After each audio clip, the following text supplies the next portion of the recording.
Good morning everyone, আমি Sukanya. Welcome back to my channel, welcome to a new vlog. এখন বাজে সকাল 7:30। আজকের দিনটা সকাল থেকেই খুব সুন্দর, একদম ঝলমলে। তো আজকে আমাদের মাস্টার শেফ অভিষেক রয় কি রান্না করছে? আজকে আমাদের হবে মাটন বিরিয়ানি। আচ্ছা, তাহলে ইন্ট্রো দিয়ে দাও। ইন্ট্রো বলতে মাটন বিরিয়ানি করতে গিয়ে যেটা যেটা লাগে, তো চাল তো লাগবেই, আর এদিকে আলু রয়েছে, পেঁয়াজ রয়েছে, এখানে আমরা রেখেছি আদা রসুনের পেস্ট। এছাড়া আমাদের এখানে একটা মশলা আছে, বিরিয়ানি মশলা বানাবো এটা দিয়ে।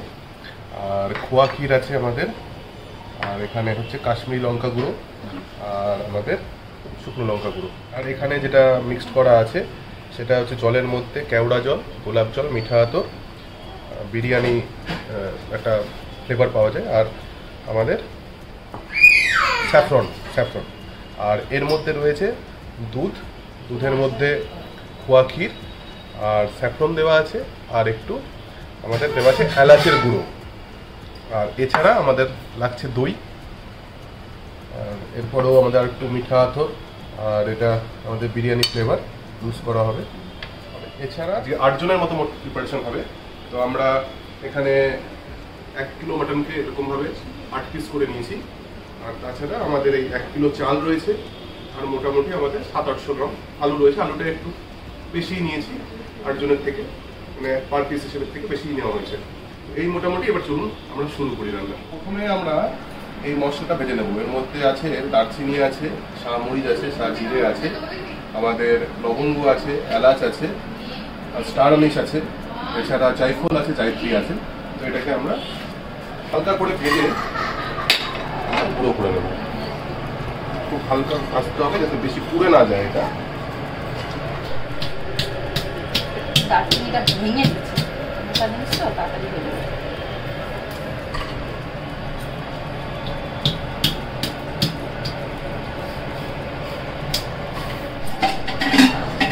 হয়ে গেছে, এবার এটা ঠান্ডা করে তারপরে গুঁড়ো করা হবে, তাই তো? আমরা যে বিরিয়ানিটা করছি এটা কিন্তু হচ্ছে দাদা বৌদি স্টাইল।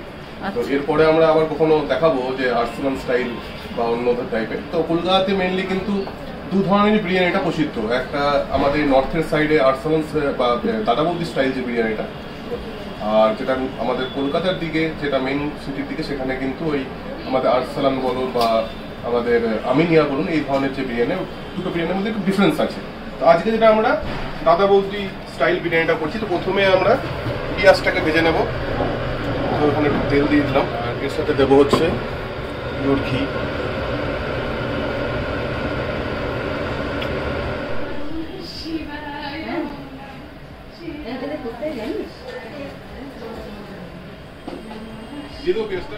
এবারে আমরা পেঁয়াজটা দিয়ে দিচ্ছি। মোটামুটি যেহেতু 1 কিলো মাটন আর এবং 1 কিলো চাল আছে, তো আমরা মোটামুটি মিডিয়াম এরকম সাইজের 4টে পেঁয়াজ কেটে নিয়েছি।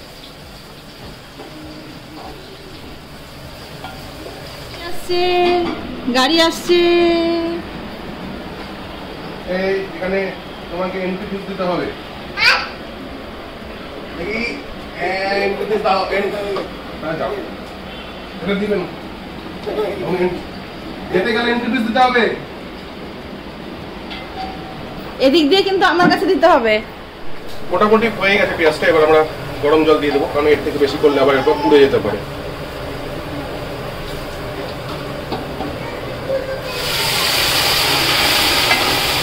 এটা হচ্ছে পেঁয়াজ রস। আপনারা এরকম খুব কমই দেখেছেন, কারণ হয়তো ভেবেছিলেন যে এটাকে ব্যারিস্তা করা হচ্ছে। না, ব্যারিস্তা করা হবে না। এটা এইভাবেই দাদা বৌদি স্টাইল বিরিয়ানিটা এইভাবেই করতে হয়। এর মধ্যে আমরা মশলা দিয়ে আমরা এর মধ্যে আলুটাকে রেডি করবো। এদিকে আমরা কিন্তু চালটাকে ভিজিয়ে দিয়েছি। এটাকে মোটামুটি 45 মিনিট রাখতে হবে। তারপরে চালটা যাতে ফুলে যায়, একটু ফুলে গেলে তাহলে দানাগুলো বড় বড় পাবো আমরা। তো এখানে আমরা এখন কি করি, এখানে আমরা পরিমাণ মতো লবণ দিয়ে দিচ্ছি।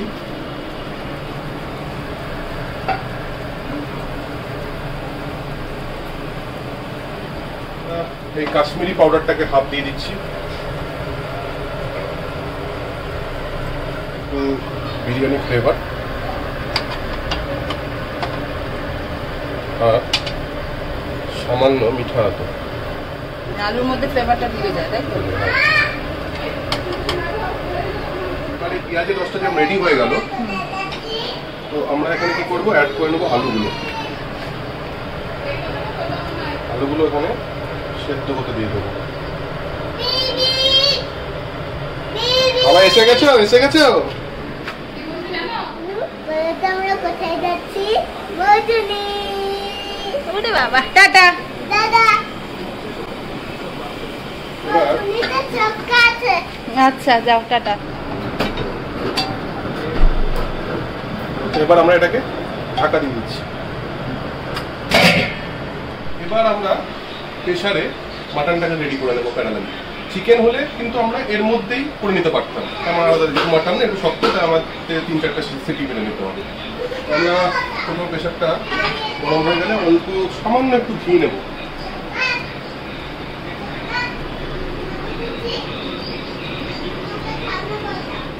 তো আমরা প্রথমে হাঁড়িতে মাটনটা রেডি করে নেব প্রেসারে। প্রেসারে ঘিয়ের মধ্যে মাটন ডাইরেক্ট। সামান্য একটু ঘি দিয়েছি, কোনোভাবে গরমও করা হয়নি।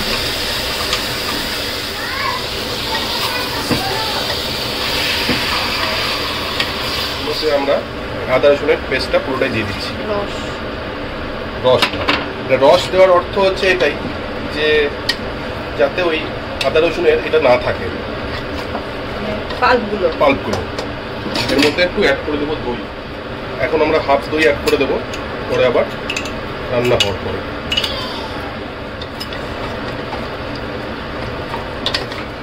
এর মধ্যে আমরা গরম জল, মানে কষানোর ব্যাপার নেই, জাস্ট দিয়ে সিটি।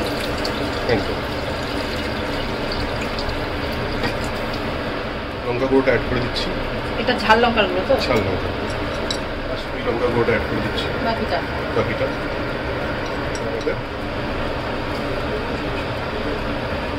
পরিমাণ মতো। হ্যাঁ,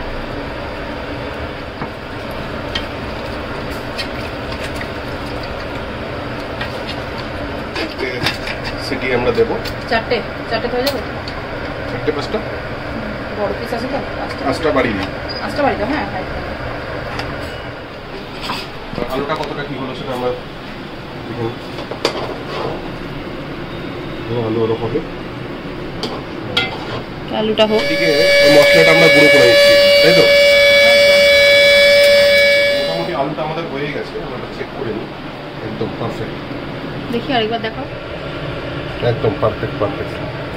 তো আমরা আলুটাকে তুলে নেবো এবার, যাতে পেঁয়াজটা না ওঠে তার জন্য কিন্তু আমরা আলুটাকে এইভাবে এরকম দিয়ে এরকম হাতা দিয়ে তুলে নিচ্ছি, যাতে পেঁয়াজটা না ওঠে, শুধু আলু ছেঁকে। শুধু আলু।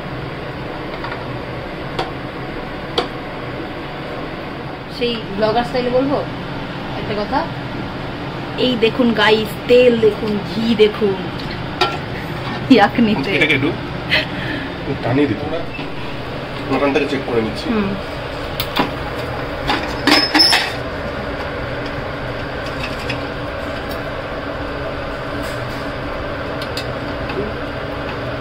হয়ে গেছে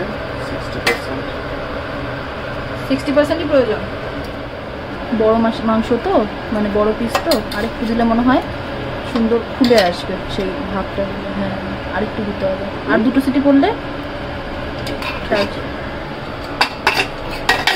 এটাকে ঢাকনাটাকে উল্টো করে দিলাম, তাতে কি হবে, এর উপরেই এটা হালকা করে একটু গরম হয়ে যাবে, ততক্ষণ জলটা না গরম হয়। কারণ খুলবো, পরিমাণ মতো লবণটা ঢুকে যায়। দেখি তো কি আছে ভেতরে। এটা মনে হয় আমি বুনুরি কোনো জিনিস অর্ডার দিয়েছিলাম। এটা অন্যরকম অ্যাপ্রন। যা বুনুর কাছে নিয়ে যা। হাতালা মুড়ি দেখি, এদিক ঘোরাও। এটা পরে খাবে, খালি গলার ভেতরে ঢুকে যায়। এটা গরম হয়ে গেছে, এবার আমরা এটা দিয়ে দিই। এরপর এটা মানে টকবগিয়ে ফুটবে, তাই তো? তো মাটনটা আমরা দেখে নিই কি অবস্থা। ফ্লেভার বেরিয়েছে সুন্দর, তেলও ছেড়েছে দেখো। এবার ফ্লেভারটা দারুণ এসছে, একদম সুন্দর না? পারফেক্ট। পারফেক্ট। চালটা ভিজিয়ে রাখার পরে আরো 2-3 বার ওয়াশ করে নিয়েছো, তাই তো? 2-3 বার ওয়াশ করে নিয়েছি। আমরা কি করছি, এই যে আমরা গ্রেভিটা, আলুর যেটা পেঁয়াজ গ্রেভি, এই গ্রেভির সাথে আমরা দুধ মিক্স করে নিচ্ছি।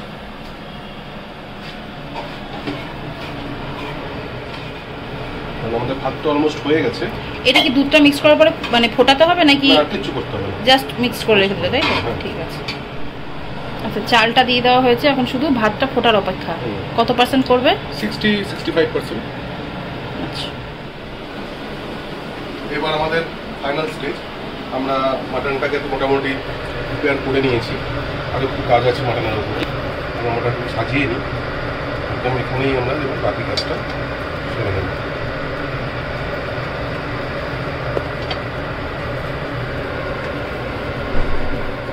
সেটাকে আমরা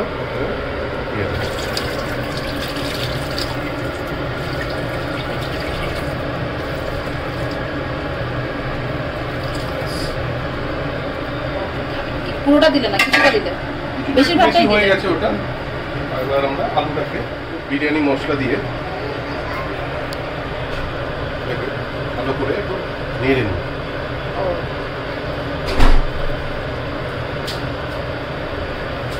এবারে বিরিয়ানির প্রসেস কিন্তু তোমার আলাদা, তুমি তো আগে এরকম করে বিরিয়ানি করতে না। একদমই না। আর তোমার কাছে আমি আগের যে বিরিয়ানির প্রসেস শিখেছি এটা ডিফারেন্ট।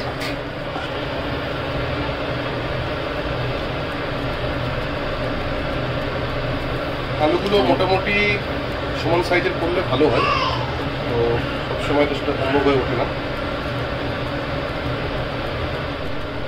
বিরিয়ানি মশলাটাকে দিয়ে দেবো আলুর উপর দিয়ে। আলুর উপর দিয়ে। চকলেট আর রাবার, এইদিকে আরেকজনকে ম্যাম দিয়েছে কি বুক আর আর রাবার আর পেন্সিল। ওয়াও, দারুণ তো। দেখি বুকটা। আমি খুব ভালোবাসি এটা, আমি কোনদিন পরে কালার বুক। দেখিনি। না, এই বুকটা আমি কোনদিন পরে দেখিনি। আমাদের খোয়া ক্ষীর দেওয়ার পালা, যেটা শুধু র খোয়া ক্ষীর রেখে দিয়েছিলাম, সেটাকে আমরা এইভাবে ছড়িয়ে দিই। খুব সুন্দর ফ্লেভার আসছে কিন্তু। দারুণ ফ্লেভার এসছে। এটাকে যতটা মিহি করা যেতে পারে ততটাই ভালো। যখন সব ইনগ্রেডিয়েন্টস খোয়া গুলো রেডি, ক্ষীরটা আমি একটু বেশি দেওয়া পছন্দ করি, যাতে একটু রিচনেসটা বেশি বাড়বে। না, যখন সব ইনগ্রেডিয়েন্টস গুলো রেডি করছিল তখনই বাড়ি পুরো গন্ধে মোমো করছিল বিরিয়ানির। এবারে আমরা টক দই উপর থেকে সরিয়ে দেবো।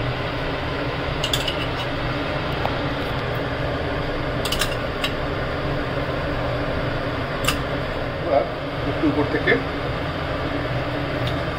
ঘি দিয়ে দেবো।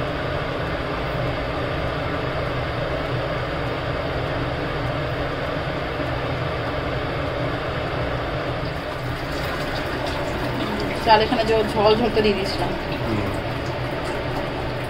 হেভি লাগছে কিন্তু দেখতে। আমাদের চালটা মোটামুটি আমরা 50% চাল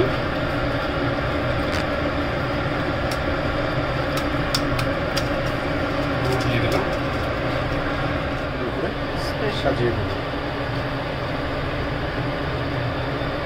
কভার করলাম যতটা পারলাম। আমাদের যে দুধটা যে রেডি করেছিলাম এর মধ্যে কি কি আছে বলে যান? দুধ, খোয়া ক্ষীর, স্যাফরন আর এলাচি গুঁড়ো। এলাচ গুঁড়ো। হ্যাঁ, এটাকে আমরা সুন্দরভাবে ছড়িয়ে দেবো।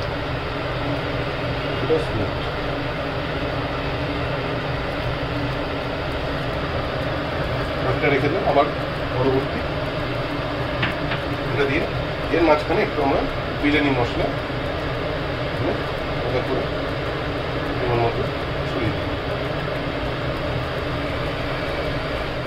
আচ্ছা, না তুমি পুরো বিরিয়ানি মশলা এখানেই দিয়ে দিলে ফার্স্ট লেয়ারে?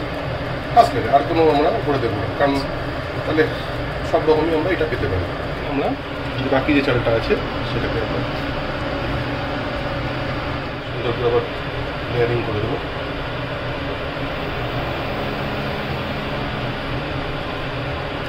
দেখে তো মনে হচ্ছে 8 জনের বেশি খাবে, চাল দেখে মনে হচ্ছে। এখন আমরা 125 গ্রাম করে চালটা তুলেছি, নর্মালি 125 গ্রাম ঠিকঠাকই আছে। এবার আমাদের যে ফাইনাল কাজটা দেবো এটা হচ্ছে এই যে ফুড কালারটা। ফুড কালার মানে ফুড কালারে তো অনেক কিছু দেওয়া, এখানে তো স্যাফরন, আমাদের কেওড়া জল, গোলাপ জল, মিঠা আতর, এটাকে আমরা সুন্দর করে যতটা পারবো ছড়িয়ে, মানে বিরিয়ানির উপরে যে হলুদ কালারটা এটা হচ্ছে সেই জিনিসটা যতটা পারবো আমরা কোনায় কোনায় পৌঁছে যাব।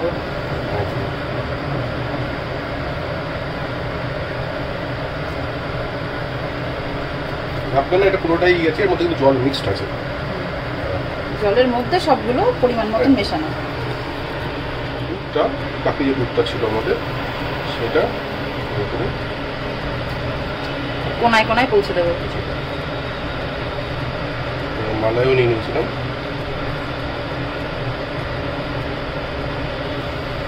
বিরিয়ানি লেয়ারিং কমপ্লিট, এখন শুধু দম পেতে বাকি। চলো আটা মাখাও হয়ে গেছে, এইভাবে লেয়ারিং করে নিচ্ছি আটাটা দিয়ে। আটাটা একটু পাতলা হয়ে গেছে, আর একটু ঘন করবেন আপনারা, আমি বুঝতে পারি সিল হয়ে যায় বিষয়টা। মেন কথা সিল করার জন্য যেন ভেতরের ভ্যাকুয়ামটা না বেরোয়। একদম কমপ্লিট আমাদের, যেমনভাবে হোক খ্যাবড়া খ্যাবড়া হয়েছে। উদ্দেশ্য সফল হওয়া নিয়ে কথা। ঠিক, চলো এবার ওটাকে আমরা বসিয়ে দিই। ভয় লাগছে বসাতে।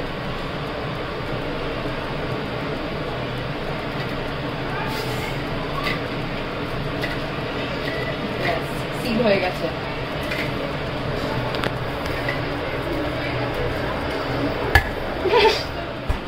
এবার আপনারা 10 মিনিট ফুল ফ্লেমে, তারপরে আপনার মোটামুটি 15-20 মিনিট হালকা আছে, মানে মিডিয়াম টু লো। মিডিয়াম না, একটু মিডিয়াম টু লো। সে শিল মোহরটা মারলে দেখ, এটা খুব টেনশনের ব্যাপার। মোটামুটি হয়েছে, কি হলো না হলো। ওয়াও, চালগুলো তো পুরো কদম ফুল হয়ে গেছে গো ফুলে। এটা কিন্তু একটা বড় পরীক্ষা এই বিরিয়ানি কাটাটা। একদম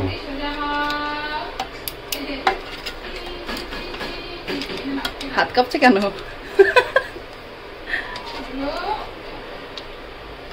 আরে সাবাস,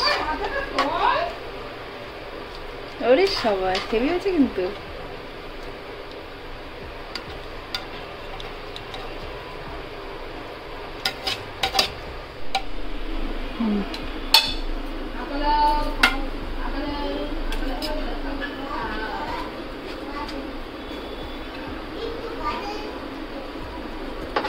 দেখে মনে হচ্ছে দোকানটা খুলেই দেবে নাকি? ইচ্ছা তো অনেক দিনের আছে, দেখা যাক কপালে কি লেখা আছে। রাহান বিরিয়ানি আলু খেতে খুব ভালোবাসে। আলু খেতে ভালোবাসে? হ্যাঁ।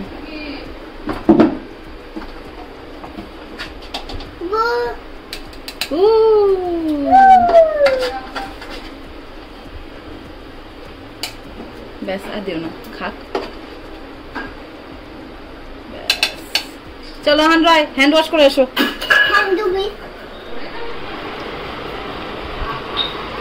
কেমন হয়েছে? দারুণ হয়েছে, পুরো দাদা বৌদির মতো লাগলো। দাদা বৌদির ইন্সপায়ারই হয়েছে এটা। মাটনটাও সফট আছে। না, এটা তোমার কিন্তু। বসলে ভালো হতো। হ্যাঁ, কিন্তু আমি পুজো দেবো, আমি পুজো দিয়ে তারপর খাবো। মা মোহরকে খাওয়াচ্ছে। আসল লোক। চালটা একটু নরম হতো। খারাপ হয় কিন্তু আলু ভালো হতো। হবে, আজকে তো ফার্স্ট টাইম বানালে এরম। ঠিক আছে, তোমরা খাও, আমি যে পুজো দিই। আমরা যারাই যখনই কোনো কিছু খুব মন দিয়ে ভালোবেসে রান্না করি, তখন কিন্তু সেই রান্নাটা নিজেদের খেয়ে খুব ভালো লাগলেও মন খুলে প্রশংসা করতে পারি না। খালি মনে হয় যে যাদের জন্য রান্নাটা করলাম তাদের যদি ভালো লাগে তাহলেই জিনিসটা ভালো হয়েছে। অভিষেকের ক্ষেত্রেও ব্যতিক্রম কিছু নয়। বিরিয়ানিটাও যতই বলুক যে ভালো হয়েছে, আরো ভালো হতে পারতো, সেখানে ভাইয়ের মতামত তো আপনারা শুনতেই পেলেন। আর আমি আর মা যখন পরে খেতে বসলাম, আমরা খেয়ে যা বুঝলাম বিরিয়ানিটা, তাতে কেউ যদি না জানে তার সামনে একটা রেস্টুরেন্টের বিরিয়ানি আর অভিষেকের বানানো এই বিরিয়ানিটা সার্ভ করা হয় এবং বলা হয় যে বলো খেয়ে কোনটা রেস্টুরেন্টের এবং কোনটা বাড়ির, ফার্স্ট তো সে ধরতেই পারবে না যে কোনটা রেস্টুরেন্টের কোনটা বাড়ির। তারপরে আসছে কোনটা ভালো কোনটা খারাপ। এবার ডিপেন্ড করছে কোন রেস্টুরেন্ট থেকে আনছি। তবে এই বিরিয়ানিটা যে কোনো রেস্টুরেন্টকে বিট করতে একদম পারফেক্ট, মানে চাল পারফেক্ট। ও যে বললো চালটা আর একটু সেদ্ধ হতো, আমাদের এরকম কিচ্ছু লাগেনি। চালটা একদম পারফেক্ট কুক হয়েছে, মাটনটা ভীষণ সুন্দর কুক হয়েছে, আলুটা সুন্দর, ফ্লেভার, নুন একদম পারফেক্ট রেস্টুরেন্টের বিরিয়ানি। আমি যে বিরিয়ানিটা যখন ও সার্ভ করছিল, আমি দেখতে দেখতে বলছিলাম যে বিরিয়ানি রেস্টুরেন্ট খুলবে নাকি, খাওয়ার পরে বলছি খুলেই ফেলো, এই বিরিয়ানি লোকজনের খাওয়া দরকার। অসাধারণ হয়েছিল বিরিয়ানিটা খেতে। তাহলে আজকের ভিডিওটা এখানেই শেষ করছি। সবাই খুব ভালো থাকবেন, সুস্থ থাকবেন, শত ব্যস্ততার মাঝেও নিজের একটু হলেও যত্ন নেবেন। চ্যানেলটি নতুন, মেয়েবেলাকে সাবস্ক্রাইব করে পাশে থাকবেন। আর যারা ফেসবুক থেকে দেখছেন তারা অবশ্যই মেয়েবেলার পেজটিকে ফলো করবেন। দেখা হবে খুব তাড়াতাড়ি আবার নতুন একটি ভ্লগে। ধন্যবাদ।